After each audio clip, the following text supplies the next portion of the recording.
The night was quiet, too quiet for a Friday evening. A cold wind moved across the small town streets, pushing old newspapers and dry leaves along the sidewalk. The moon hung low in the sky, half covered by dark clouds like it was watching something dangerous about to happen.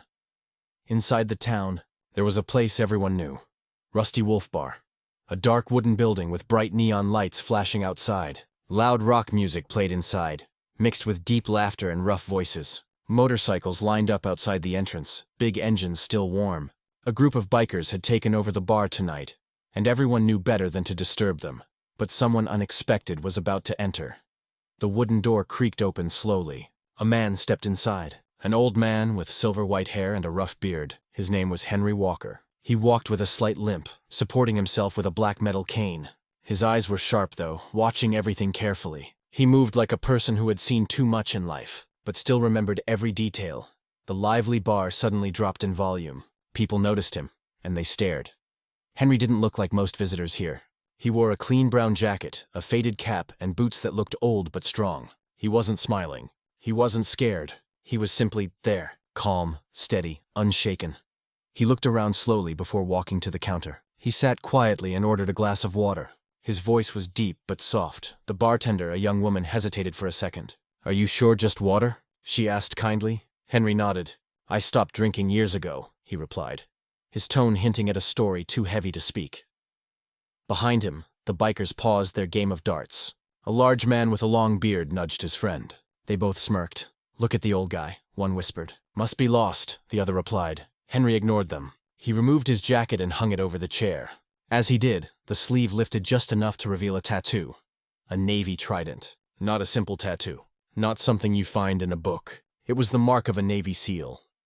But the bikers didn't know what it meant. They only saw an old man with a cane. A target. Henry sipped his water and took out his phone. He looked at a picture on the screen for a few seconds. A younger man in a military uniform, smiling, standing next to him. Likely his son. There was pride in Henry's eyes. And pain. The bikers laughed louder, trying to get his attention. Henry didn't turn around. His silence made them angry. One biker, the tallest, named Rex, slammed his beer bottle loudly on the counter. "Hey, old man!" he shouted. "You're in the wrong place." The whole bar froze. People watched closely. Some were scared. Some were curious. Henry set his glass down slowly. Rex walked closer, stopping right beside Henry. He smelled like smoke and trouble. "Can you even hear me?" Rex laughed, waving a hand in front of Henry's face. Henry turned his head calmly to look at the biker. His voice stayed quiet and steady. "I hear everything," he replied. "More than you think." The bikers chuckled. They thought it was a joke. They didn't know they were one step away from a very bad mistake. Rex leaned in closer. "You didn't answer my question, old man. This is our bar. You don't belong here." Henry looked back at his glass. "I just wanted a drink of water," he said. "Nothing more." Rex slapped Henry's cap off his head and the bar gasped. The cap hit the ground near Henry's cane. The second biker, Vince, laughed loudly. "Look at him. He can't even protect his own hat." Henry slowly bent forward, picked up the cap, and placed it gently on the counter. He didn't fight. He didn't shout. He didn't react like they expected, which made them more aggressive. The bartender whispered nervously, "Please stop. He's done nothing wrong." Rex ignored her and pointed to the tattoo on Henry's arm. "What's that? Some old sailor mark? You think that makes you tough?" Henry breathed in slowly, then looked up. His eyes were suddenly sharp like steel. "It once kept a lot of people alive," he said quietly. The words made Rex pause for a second. Something in Henry's eyes felt dangerous, but Rex shook it off and rolled his shoulders. "Well, you're not saving anyone now," he growled. Henry's phone lit up on the counter. A new message. Just one short line. "Brother, we are close. Need us?" Henry stared at the message. His hand hovered over the screen. He didn't press anything yet. He looked up at Rex and the others. "You don't know who I am," Henry said. Not angry, not scared, just honest. Rex burst into laughter again. "All I see is a weak old man who should have stayed home." Henry's face remained unchanged. He lifted his phone and typed something. Just one word. "Yes?" He sent the message. Outside, the rumble of motorcycles in the distance grew louder. The sound echoed through the streets, like thunder rolling toward the bar. Henry put his phone away and fixed his cap. For the first time, a very small smile appeared on his face. Not a happy smile. A warning. He looked at Rex one more time and spoke slowly. "You picked the wrong man tonight." Rex frowned, confused. "What did you just say?" Henry didn't answer. He didn't need to. The sound outside grew closer, stronger, more motorcycles. Heavy engines. Dozens of them. The windows shook. The bartender stepped back, eyes wide. The customers started whispering nervously. Something was happening. Something big. Henry finally stood up, leaning on his cane like a king rises from a throne. His voice was calm, but powerful. "My brothers are coming." The door suddenly rattled. Then the music cut off. The night outside had arrived inside the bar. The bar was silent now. Not a single laugh. Not a single cheer. Only the steady roar of motorcycles echoing from outside, growing louder every second. The sound felt like a warning, like a storm approaching. Rex, the biker leader, stared at Henry with a confused and angry look. He didn't understand why this old man wasn't scared. Every person they bullied before showed fear. But Henry, he showed nothing. His eyes were calm. Too calm. Vince leaned in closer to Rex. "Man, what is he talking about? Brothers?" he whispered, but loud enough that people nearby could hear. Rex shrugged. "Probably calling some old army friends," he said, pushing away any thought of fear. "We'll handle whoever walks through that door." But his voice wasn't as strong as before. Henry moved his cane and stood firmly, facing the men in front of him. He wasn't shaking. He wasn't weak. He looked like someone who had seen real danger, and found this moment almost too small. The bartender, Lena, tried to help. She stepped between Henry and the bikers. "Please, let him go. He just wanted a drink." Rex pushed her aside roughly. She stumbled into the counter, gasping. Henry's eyes narrowed slightly. A spark of anger appeared for the first time. Not for himself, but for her. "You shouldn't have done that," Henry said quietly. Rex laughed and slapped Henry's cane, knocking it out of his hand. It clattered onto the floor, the sound sharp and painful in the silence. Henry tried to maintain his balance, holding onto the edge of a chair. One of the bikers snatched Henry's jacket and threw it on the floor, stepping on it. "Look at him," Vince shouted. "All broken bones and old tattoos. He's useless." Henry took a slow breath. He didn't shout back. Silence was his weapon. Silence made them nervous. Rex grabbed Henry by the shirt collar and pushed him harshly back into his chair. "I asked you a question," he growled. "Who do you think you are? Coming in here like you own the place." Henry looked straight into Rex's eyes. "I fought so people like you could be free," he replied softly. "And I lost many brothers doing it." Rex tightened his grip. "You think we care about your war stories?" Henry didn't answer. His silence infuriated the biker. Vince grabbed Henry's phone, which was lying on the counter. He read the last message. "Brother, we are close. Need us?" Vince showed it to the others. "What's this? Some Boy Scout club?" Rex smirked. "Let's give your brother a surprise when he arrives," he said mockingly. Henry's jaw clenched slightly. He didn't want to fight. He didn't come here for trouble, but trouble had chosen him. The other people in the bar were frozen. A couple sitting near the back whispered, "Why aren't they afraid of him? Something about that old man. He's different." Lena, the bartender, stepped forward again. Her voice trembled. "He's a veteran. You should respect him." Rex laughed louder. "A veteran?" he mocked. "War ended long ago." "This is our world now." Henry shook his head slowly. "No," he said firmly. "The world belongs to those who protect it." Vince kicked the cane across the floor, sending it sliding under a table far away. The bikers cheered like they had won something. Henry gripped the edge of the chair to stand, but Rex pushed him back down. "You stay right there," Rex ordered. "Let's see how brave you are without help." Henry looked into Rex's eyes again. This time there was a hint of warning. "My help is closer than you think." Suddenly, one of the younger bikers, nervous and unsure, spoke up. "Rex, maybe we should stop. What if he really—" Rex cut him off by slamming a fist on the bar. "Shut up, we run this place!" Outside, the engines stopped. Complete silence, then footsteps. Heavy boots hitting the pavement. More than one person. Maybe 5, maybe 10. The sound grew louder. Rex turned his head toward the door for just a moment. Henry used that split second to reach for his cane, but it was too far away. He steadied his breathing instead. He had been in worse situations. Much worse. Rex regained his focus and leaned closer to Henry's face. "You think you're some kind of hero?" he asked. Henry replied calmly. "Heroes don't call themselves heroes." Rex punched the table beside Henry, cracking the wood. Lena screamed. The punch didn't make Henry flinch. That scared Rex more than anything else so far. The punch didn't make Henry flinch.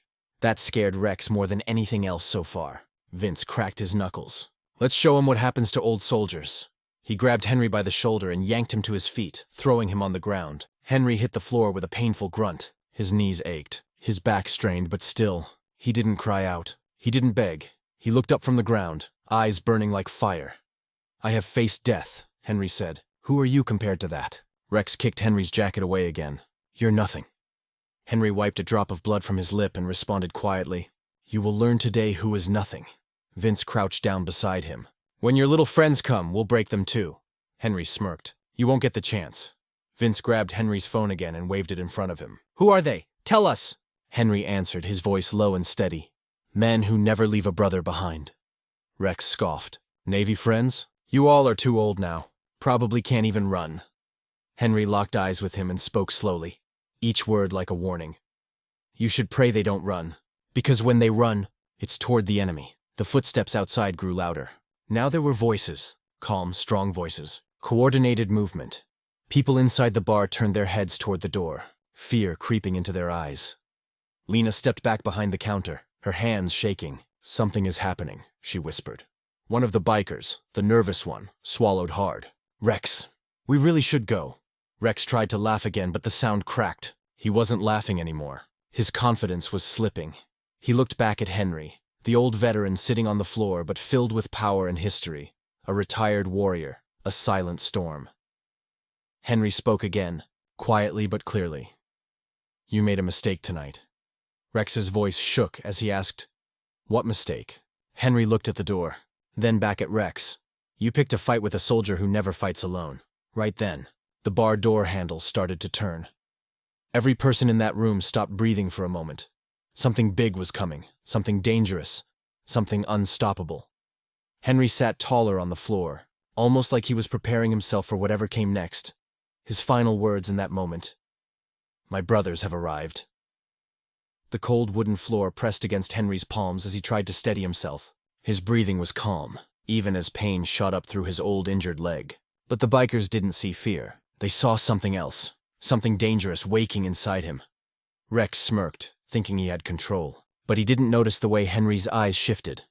No longer tired, no longer old, but sharp and alert like a soldier back on the battlefield. And then, the world around Henry began to fade. The bar, the broken chair, the shouting bikers, all slipping away into darkness as memories resurfaced like ghosts. He was young again.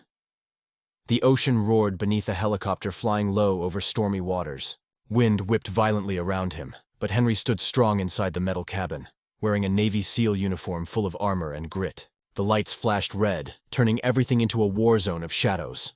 Commander Walker, a soldier shouted, handing him a rifle.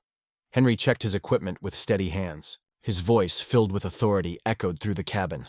We go in fast, we get them out, and we all come home, clear? His team responded in one powerful voice. Clear, Commander. These men trusted him with their lives. They were young, fearless, ready to jump into chaos, because Henry was leading them. The memory flickered, shifting into a dusty desert night. Gunfire exploded everywhere. Henry ran across the battlefield, grabbing a wounded teammate and dragging him behind cover as bullets struck the ground inches away. You're not dying today, Henry shouted, pressing his hand tightly on the soldier's wound. The injured man gasped, trying to speak. Sir, leave me. Save yourself. Henry stared fiercely into his eyes. We leave together, he said. We always leave together. A grenade landed nearby. Henry grabbed the soldier, shielding him with his own body as the explosion lit up the sky. The images turned again, darker now. Henry stood in front of a casket covered with the American flag. Rain poured down like tears from the heavens. He couldn't move. His uniform was soaked. His heart was heavy. A young boy stood beside him, his son, crying softly. Henry placed a hand on the boy's shoulder, trying to be strong for him, though inside he was breaking. Your mother was a hero, he whispered. The boy looked up with big, sad eyes. Will you leave too, Dad? Henry knelt down slowly. No, he promised. I will always come home to you. But time would show. Even heroes can't keep every promise. The memories began to fade again, replaced by the dim lights of the bar. Henry's eyes refocused on Rex and the bikers around him. He was back, but the soldier inside him had fully awakened. Rex noticed the change. What are you staring at? He snapped impatiently. Henry's voice was low but filled with strength. You really don't understand what you've done, do you? Rex grabbed Henry's shirt again. All I see is an old man who thinks he's special because he fought some war. Henry didn't push him away. He didn't fight back. Instead, he said, I didn't fight a war. I fought for every person in this country, including you. Vince laughed. Well, you failed. Because we don't care. Henry gave a slow nod. Yes, that is the failure that hurts the most. More footsteps sounded outside. Not walking. Formation. Organized. Controlled. Everyone in the bar heard it now. Rex tried to hide his fear. They're just trying to scare us. Henry sat up straight. Pain shot up his hip, but he didn't show it. He had survived worse than this. Bullets, explosions, betrayal, heartbreak. Henry saw Lena, the bartender, looking terrified. He spoke to her softly. Step back. Stay behind the bar. You'll be safe. She hesitated, then quickly moved away. Vince tried to appear confident. What? You think we're scared of a bunch of gray-haired Navy grandpas? Henry's expression didn't change. His voice remained calm. They are not grandpas. Rex stepped closer, still pretending not to worry. Then who are they? Henry looked him dead in the eye. They are Navy SEALs, and they are coming for their commander. The nervous biker from earlier swallowed hard. Sweat dripped down his face. Commander? He whispered. He was their commander? Rex's confidence cracked. What? What does that mean? He stuttered. Henry slowly stood again, using nothing but willpower. His body was old, but his spirit, unbreakable. It means, Henry said, they have trained under me. They have fought beside me, and they would die for me. Vince tried to laugh, but his voice shook. That's stupid. They wouldn't. Right then, Henry's phone vibrated. A new message. ETA 1 minute. We are entering. Henry's eyes locked on Rex. A final warning. You still have time to apologize, Henry said quietly. And walk away. Rex backed up a little, fear now visible. But pride pushed him forward again. No. We finished this, Rex growled. Henry exhaled slowly. Then may God help you. The bikers suddenly heard something terrifying outside. Loading weapons, boots stomping in tactical rhythm, men communicating with clear code words. This wasn't a random gang. This was a trained unit. Lena shouted from behind the bar. Please! Stop this! Let him go! Vince pulled out a knife, holding it toward Henry. If those men come in here, we'll take you out first. Henry looked straight at the blade. No fear. If you think a knife can stop a Navy SEAL operation, then you really don't know who you're dealing with. Suddenly, the door began to unlock from the outside. But not like normal, it was breached. The hinges shook violently as the door was forced outward. The bikers jumped back, knives and fists raised, but their hands trembled. Rex tried to shout orders. Stay strong. Don't be scared. But his voice cracked completely. Henry stood tall now, not as a broken veteran, but as a warrior returning to battle, his final line in this moment, cold as steel. My brothers never leave a commander behind. Boom. The door burst open. Black boots and tactical gear flooded the entrance. Shadows of powerful figures stepped inside, Navy SEALs, armed and ready. Their arrival turned the entire bar into a battlefield of fear, and the real fight was just about to begin. The bar door exploded open and all eyes turned toward the entrance. Smoke and dust floated in the air as 4 Navy SEALs stepped inside. Their boots hit the floor with confidence. Their bodies moved like shadows trained for war. Helmets, tactical vests, sharp eyes. These were not ordinary men. They came with purpose. They came for their commander. They came for Henry. Their leader, Chief Mason, scanned the room with a cold stare that could cut metal. His voice thundered. Stand down, now! Every biker froze, including Rex. The SEALs spread out with perfect strategy, covering every corner of the bar. No one moved. Mason walked straight to Henry and helped him stand with steady hands. Commander, we came as fast as we could, Henry nodded. His voice was calm but full of pride. You're right on time. Rex tried to look brave, but his legs trembled. He raised his hand slightly. Hey, we didn't know who he was, he whispered, weak and scared. Mason turned his ice-cold eyes toward Rex. You knew he was a veteran. Isn't that enough? Rex swallowed hard but said nothing. Vince dropped his knife and stepped back. His voice shook. We were just joking. Henry took a step forward, no longer needing his cane. He looked each biker in the eye. You saw a man who looked weak, Henry said, and you thought hurting him would make you strong. Rex lowered his head in shame. Henry continued, stronger now. But strength is not about muscles. It's about honor and respect. Gasps whispered through the bar. Everyone listened. Mason pointed at Rex and his group. You will apologize. Right now. Rex nodded fast and stepped toward Henry carefully. I'm sorry, he muttered. Henry stared at him for a long moment, then replied, Don't apologize to me. Apologize to every soldier who fought so you could live free. Rex turned to the American flag hanging in the corner of the bar. He placed a hand over his chest. Respect to veterans, he whispered, genuinely this time. The tension slowly melted away. The fight was over. The SEALs stood proudly behind Henry. The other customers stared at them in awe. Lena, the bartender, stepped forward with tears in her eyes. "Thank you," she said softly, "for everything you have done." Henry smiled gently. "We all protect each other. That's how we survive." Mason put a hand on Henry's shoulder. "Ready to go home, sir?" Henry looked around once more. The broken glass, the fallen chairs, the silent bikers. Then nodded. "Yes, my brothers are here." The SEALs surrounded him like a shield of loyalty as they walked toward the exit. Before stepping out, Henry stopped and looked back one last time. His final words echoed through the silent bar. "Always respect those who served, because a warrior never stands alone." The SEALs opened the door and guided him outside. Engines roared to life, the motorcycles of true warriors. As they rode away into the night, the neon lights flickered above the bar. A reminder. Tonight, everyone learned a powerful truth. The end. The end.